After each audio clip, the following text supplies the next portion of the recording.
Welcome back to the channel. I am Michelle and you are watching Purple Perception. We have audio again. This has been a couple months process. Well, where we're at in the video, we're leaving Rifle Lake, headed up north to get to our job in time. We have a summer job we're going to work. Didn't know how long it was going to last. It's supposed to be just a summer. It was an interesting summer. We'll talk about it some more. But anyhow, where I am right now, I am moving my systems off of Windows, going to Linux. It's taken me a bit. It's a lot of learning curve, but I think we may have it licked or figured out. So please sit down or sit up, however you enjoy watching it, and enjoy this time lapse. I do love making time lapses, especially traveling along. I know some people don't like it, and it's up to you. You're here. So enjoy the time lapse. Unfortunately, this part of the trip, all I have is a bunch of time lapses because that's all I had to record. I'm still dealing with, at this point in the videos, I'm still dealing with a lack of power. I just got tired of recording all the times I pulled apart my engine trying to figure out what's going on. Stay tuned. We might have it fixed. I don't know. I haven't tested it since this last teardown. Hopefully we do. But we'll talk about that here in a bit.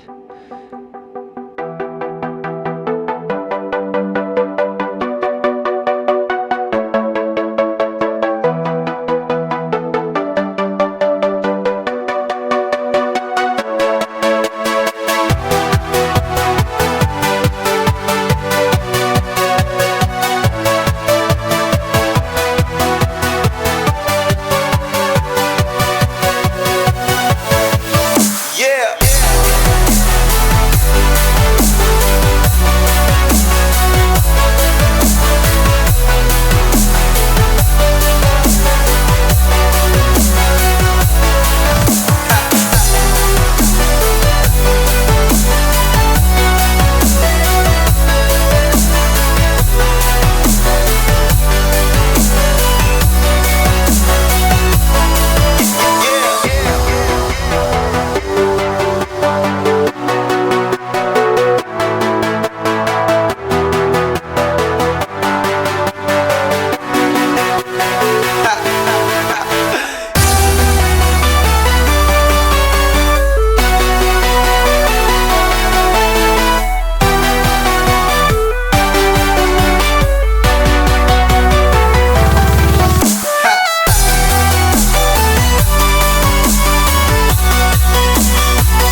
we're trying to get the temperature down. I got up to 220. I don't want to run any longer than that. We're at 180 on the engine temperature, but if we can get it down to 140, I think we can make it over the pass before we have to pull over and stop again.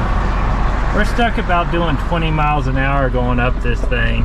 Now we do still have the valve that leaks, so we can't get on it, and it just can't power it up there. I think the transmission would stay cooler if we could go faster.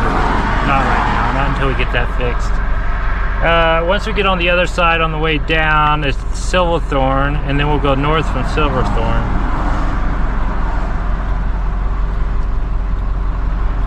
But I'm going to get the temperature down to at least 160 on the transmission before we try to go back up.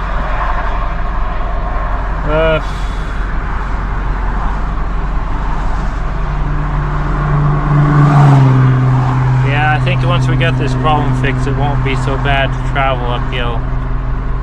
But we'll see. We'll see. Look, it's already come down to 180. Starting to come down.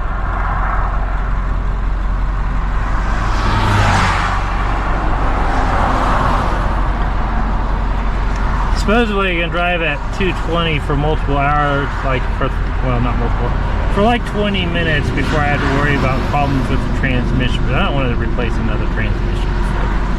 So we're just going to let it cool off. I think we might do what we suggested Jason do, is add an external temperature, external fan to it to help cool it off more. Maybe an electric fan on the actual, or a bigger cooler on the transmission, because it doesn't have that big a cooler on it, and it wouldn't hurt to add another cooler on it.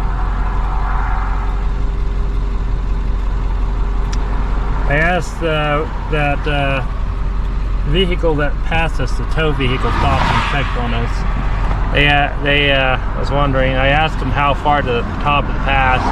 Said we're 3 miles from the top of the pass, so once we get up there without overheating and cooling down, we should be just fine. I was hoping that little town that we stopped in earlier would have a through, but as soon as I made the right turn, it said no turnarounds, no through access. So I was like, well, crap. Look, we're not the only slow one. There's a truck coming up there, and there's 2 RVs behind it.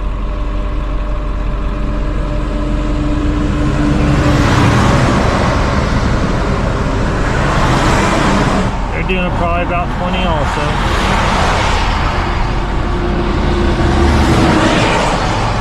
I gotta ask, if I didn't have the temperature gauge, I'm not sure I would have stopped, so having the temperature gauge kind of helps. That makes me feel better, because that's about as fast as I was going up the hill. It was about 20. We'll probably do 20 or 15 going up the hill, but I usually avoid this route most of the times. This is a hard route on your vehicle, especially if you're loaded up. And we're towing, which also makes it hard. Trying to see, that's about level, I'd say. Well, there's no other way to avoid this without going all the way down or around. We'd still have to come up in elevation. Better to know now than to later. It'd be nice if the engine was running right.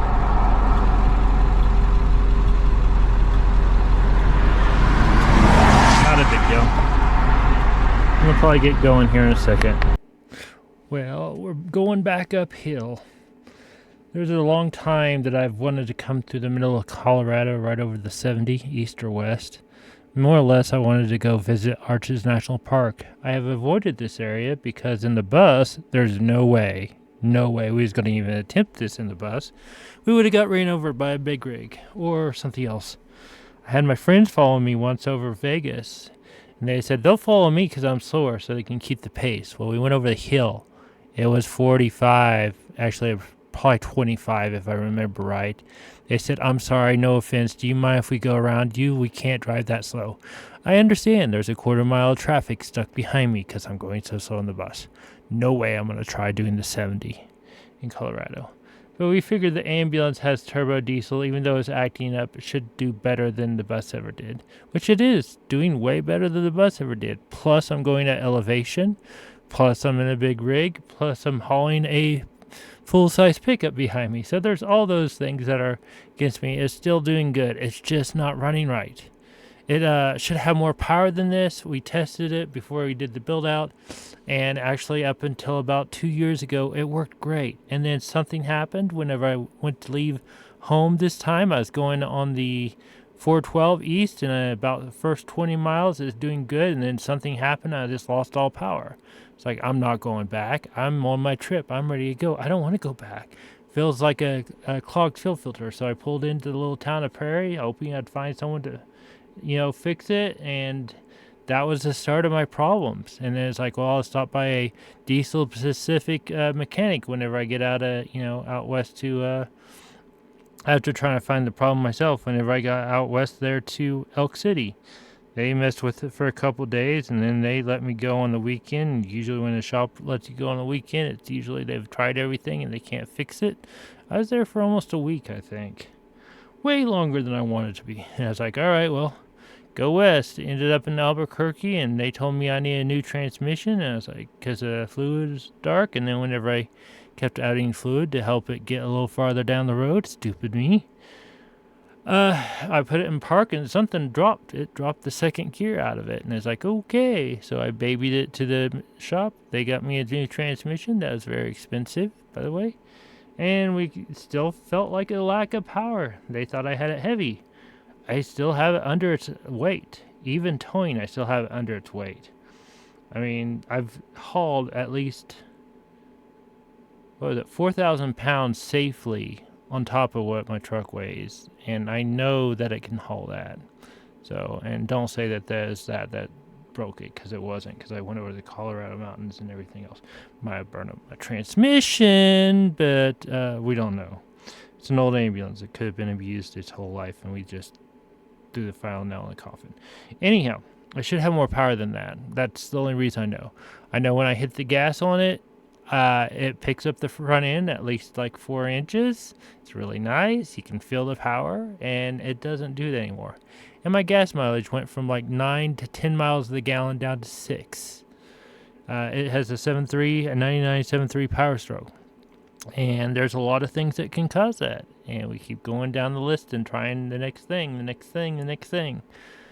We'll see if this last fixed it. We'll tell you about it after we find out if it fixed it. So far, the engine has a new wiring harness on it, built to spec. We had to build one off of a truck one and make it fit the van. We did that at my friend's driveway there in, Kingman.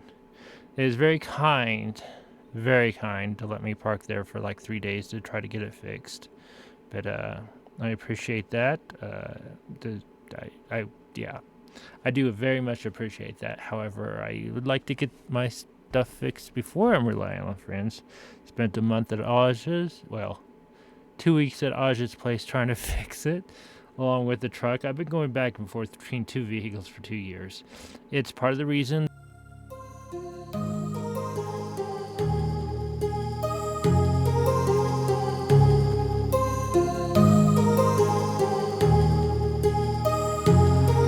My heart rages around like an ocean in my head, because there are so many things that I left unsaid.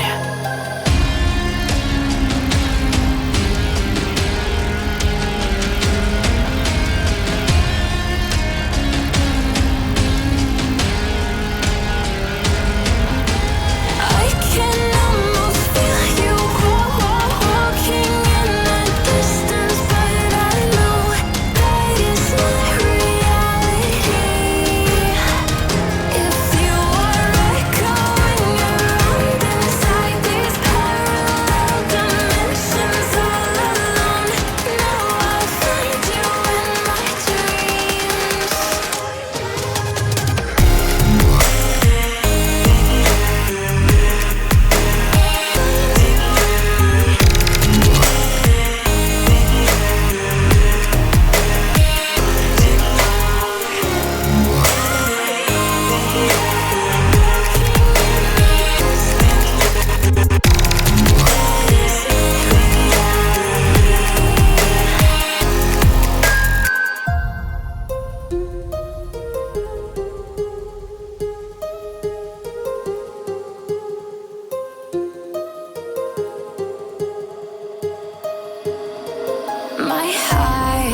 First day. Well, at the start of my first day in here. That was a nice time lapse. I'm cleaning up my house and trying to reduce weight and reduce clutter and driving me nuts.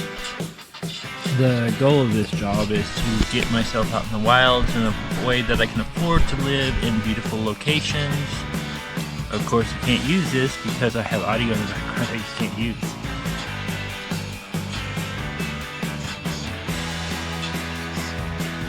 I can't record anything regarding my job, my duties, or anything else like that. It's already been discussed. However, I can record some of the locations I'm at, and that's kind of what we're doing. So, some time lapses every now and again. Be fine.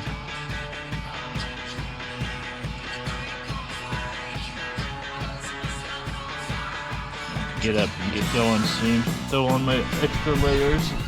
It's cold today. So I've been wearing this as my sublayer. This is just night pants, but they work great as a sublayer underneath your regular clothes. Wool socks that I'm probably going to throw my heated jacket on. I don't really have a jacket for working in. That's the thing. That last one was kind of crapped out. I do still have it, but it's not really a working jacket. Well, it's not nice enough for working. So I'm going to have to dig through my closet and find the jacket I don't like the most. Least like the most. However that is. I'll have to order me some more warm ones. I was hoping that they'd supply it through the company, but that doesn't sound like they are. So, it is what it is.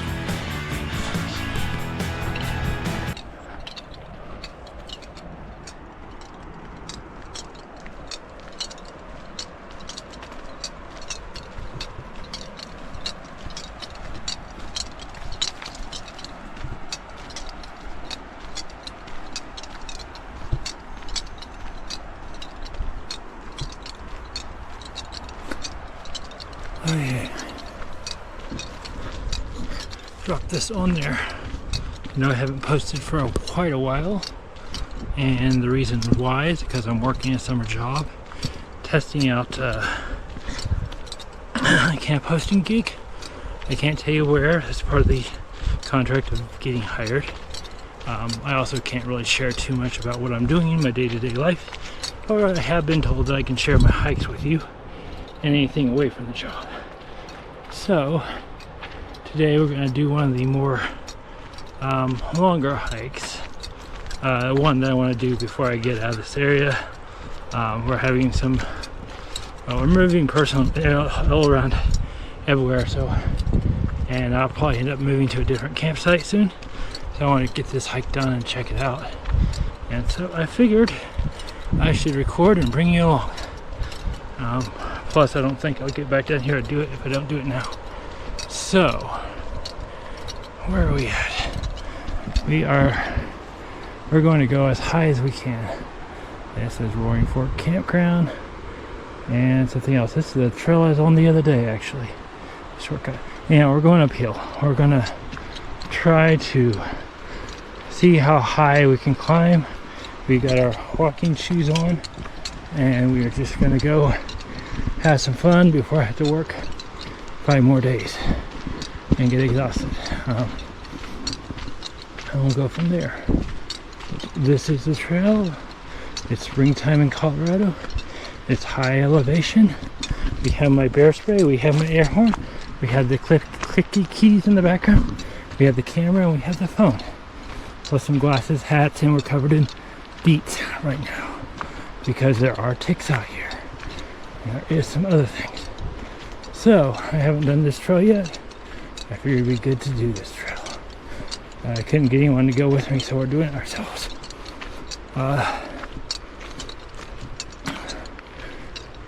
If you do decide to come here, it is roughly 30 minutes off the main road, 10 miles, no bikes, Indian Peaks Wilderness. We're not camping.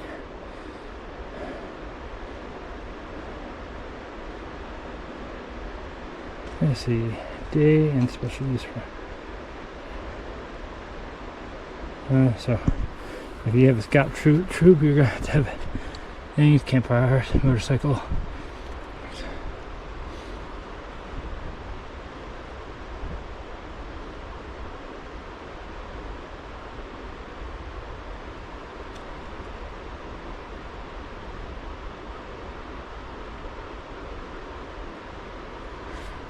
It's just a day hike, as you can see. I did some nice work on the post there.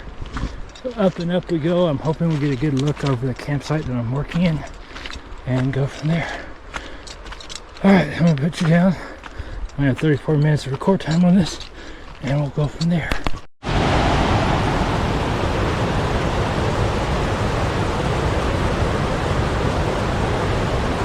It's uphill all the way.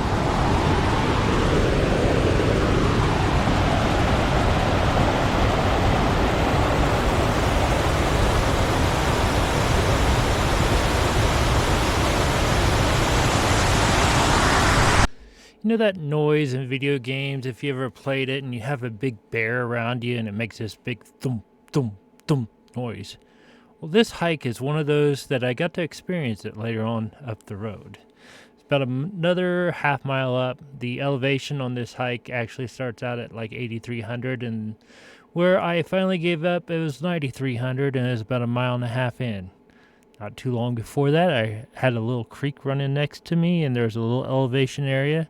I was walking through some trees, and I'm all by myself up there, and I hear this thump, thump, thump, thump. I was like, oh God, I'm not making enough noise. Oh gosh, they're just going to find my body up here all by myself because I went on a hike by myself.